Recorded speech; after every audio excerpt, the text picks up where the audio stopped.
अज्ञानता को दूर करके ज्ञान की ज्योति जलाई है। गुरु के चरणों में रहकर हमने शिक्षा पाई है। गलत राह पर भटके जब हम, तो गुरु ने ही राह दिखाई है। Hello friends, welcome to coaching home 24/7। तो दोस्तों, आपको थंबनेल से पता चल ही गया होगा कि आज का हमारा टॉपिक क्या है। तो सबसे पहले आप सभी को हैप्पी टीचर्स डे। तो चलिए हम अपनी वीडियोस को स्टार्ट करते हैं। हर साल 5 सितंबर को भारत में शिक्षक दिवस मनाया जाता है। ये दिन है जब आप उन लोगों के लिए अपना प्यार और सम्मान दर्शाते हैं जिनसे आपको कुछ खास सीखने को मिलता है, जिनके लिए आप अपना सम्मान प्रकट करते हैं। वो स्कूल टीचर से लेकर कॉलेज प्रोफेसर तक, ट्रेनर से लेकर कोच तक, कोई भी किसी भी क्षेत्र का हो सकता है। ये हम सभी जानते हैं कि इस दिन भारत के पहले 22 प्रेसिडेंट और दूसरे प्रेसिडेंट डॉक्टर सर्वपल्ली राधाकृष्णन का जन्म हुआ था। उनका जन्मदिन भारत में टीचर्स डे के तौर पर मनाया जाता है, पर हम ये नहीं जानते कि सिर्फ उन्हीं के जन्मदिन पर टीचर्स डे क्यों मनाया जाता है और इतिहास में वो कौन सा किस्सा हुआ था जिसके बाद से 5 सितंबर को टीचर्स डे के तौर पर मनाया जाने लगा। डॉक्टर सर्वपल्ली राधाकृष्णन भारतीय शिक्षक और महान फिलोसोफर थे। पॉलिटिक्स ज्वाइन करने से पहले वो 40 वर्षों तक शिक्षक रहे। वो ऑक्सफोर्ड यूनिवर्सिटी में भी प्रोफेसर रह चुके थे। डॉक्टर सर्वपल्ली राधाकृष्णन ने भारत को शिक्षा के क्षेत्र में नई ऊंचाइयों पर ले जाने में अहम भूमिका निभाई है। बचपन से किताबें पढ़ने के शौकीन राधाकृष्णन का जन्म तमिलनाडु के तिरुतनी गांव में 5 सितंबर 1888 को हुआ था। डॉक्टर राधाकृष्णन को सर्वपल्ली नाम उनके पूर्वजों से मिला, क्योंकि उनके पूर्वज सर्वपल्ली गांव में रहते थे।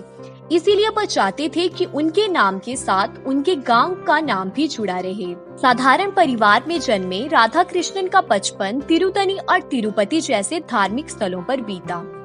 वह शुरू से ही पढ़ाई लिखाई में काफी रुचि रखते थे। उनकी शुरुआती पढ़ाई Christian missionary foundation Lutheran mission school में हुई और आगे की पढ़ाई उन्होंने मद्रास क्रिश्चियन कॉलेज से पूरी की।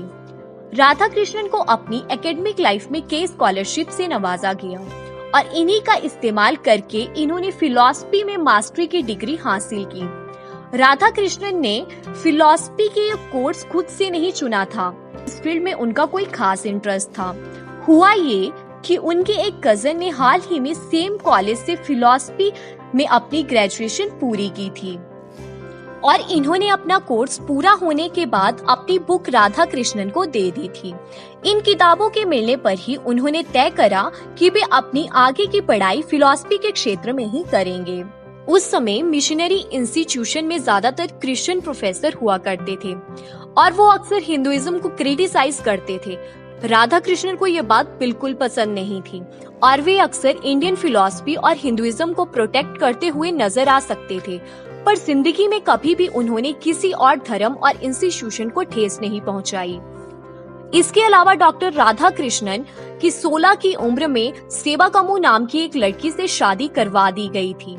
फिर उन्होंने मद्रास प्रेसिडेंसी स्कूल से फिलॉसफी पढ़ानी शुरू करी और यहीं से उनका टीचिंग कैरियर शुरू हुआ। इसके बाद वो यूनिवर्सिटी ऑफ मैसूर में फिलॉसफी पढ़ाने गए। साथ ही इस वक्त जो आर्टिकल्स लिखते थे वो भी इंटरनेशनली पढ़े जाते थे और दिन प्रतिदिन वो फिलॉसफी के क्षेत्र में कुछ बड़ा कर रहे थे। इसके बाद उन्होंने 2 किताबें लिखी, जिनमें से एक किताब का नाम था the philosophy of Rabindranath Tagore. ये किताब पूर्ण रूप से भारतीय स्पिरिट को दर्शाती है।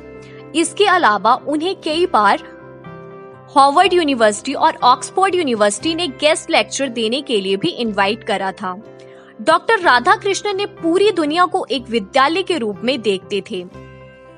उनका मानना था कि पढ़ाई के द्वारा ही इंसान के दिमाग का सही प्रयोग किया जा सकता है। उन्होंने अपने लेख और भाषणों के जरिए भारत की फिलॉसफी को दुनिया के सामने रखने में महत्वपूर्ण योगदान दिया। सारी दुनिया में उनके लेखों का काफी प्रशंसा की गई थी। इसके बाद उनका पॉलिटिकल कल्चर शुरू हुआ, जहां वो हमेशा इंडियन कल्चर और स्पिरिट की रक्षा करते हुए सामने आते थे। वे इसके खिलाफ थे कि किस तरह से यूनिफॉर्माइज वेस्टर्न कल्चर हमारे देश के कल्चर को दबा रहा था। इनके जन्मदिन के दिन टीचर्स डे इसीलिए मनाया जाता है क्योंकि जब वे 1962 ईस्वी में भारत के प्रेसिडेंट थे तो उनके कुछ दोस्त और स्टूडेंट ने उनसे उनका जन्मदिन मनाने की अनुमति ली। इस पर उन्होंने कहा कि मेरे जन्मदिन के दिन जश्न सिर्फ मेरे लिए ही नहीं होना चाहिए बल्कि सभी टीचर्स के लिए होगा तो मुझे बहुत गर्व महसूस होगा। तब देश भर में 5 सितंबर 1962 को पहली बार टीचर्स डे मनाया गया था। दुनिया में सभी महान व्यक्तियों का कहना है कि हम जब तक जिंदा हैं, हमें जहां से मिले ज्ञान बटोरते रहना चाहिए। इस बात को महान फिलोसफर ने इस तरह समझाया। एक बार एक पढ़ा लिखा इंसान और एक अनपढ़ इंसान एक साथ बैठे हुए थे और इनके सामने एक किताब रखी हुई थी। इस पर उन्होंने बताया कि एक पढ़ा लिखा इंसान भी यदि इस बुक को नहीं पढ़ेगा तो उसमें और ना पढ़े लिखे इंसान में फर्क ही क्या रह जाएगा। इसलिए जिस तरह से भी जहाँ से भी ज्ञान मिले ले लेना चाहिए और ये सिर्फ किताबों तक ही सीमित नहीं रहना चाहिए। टीचर्स डे का एक स्टूडेंट और एक टीचर को जिंदगी में बहुत ज्यादा महत्व होता है। स्कूल और कॉलेजेस में इस दिन को धूमधाम से मनाया जाता है। वैसे तो स्टूडेंट्स और टीचर के रिश्ते में अनुशासन होता है, पर टीचर्स डे के दिन स्टूडेंट अपने टीचर्स को खुलकर बताते हैं कि वे उनके लिए कितने स्पेशल हैं। जहां टीचर्स डे भारत में 5 सितंबर को मनाया जाता है, वहीं बाकी देशों में इस दिन को 5 अक्टूबर को मनाया जाता है। तो दोस्तों, ये थी कहानी टीचर्स डे और डॉक्टर सर्वपल्ली राधाकृष्णन की। अगर आपको ये वीडियो पसंद आई हो तो इस वीडियो को अपनी सभी फ्रेंड सर्कल में शेयर करिएगा और साथ ही साथ हमारे चैनल को सब्सक्राइब जरूर करिएगा। धन्यवाद।